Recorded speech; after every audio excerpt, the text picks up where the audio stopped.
Next patient, pasok. Magandang araw po, Dok. Iho, anong problema? Anong papa-check up mo? Nakagat po ako ng aso eh. Kailan ka pa kinagat? Nung isang araw po. Okay. Sobra po akong kinakabahan, Dok. Tatakot po ako kaya nagpunta po ako sa inyo. Saan ka pa kinagat ng aso? Dito po, sa dibdib. Patingin nga. Ito po, oh. Ayun po yung kagat ng aso.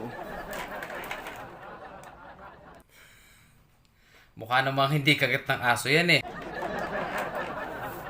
Ayaw nga din po maniwala ng misis ko, nakagat ng aso yan eh. Talagang mukhang hindi kagat ng aso eh. Pero kagat po talaga ng aso yan. Delikado pa naman yan. Kasi pagka kinagat ka ng aso, mula baywang hanggang pataas, ay mabilis kumalat ang rabies.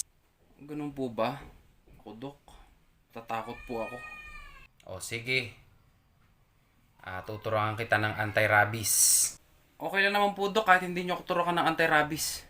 Hindi mo inaalala ang rabies. Dok, ang gusto ko lang po malaman ilang araw po kaya ang epekto ng kagat ng aso bago ako kumain ng diaper?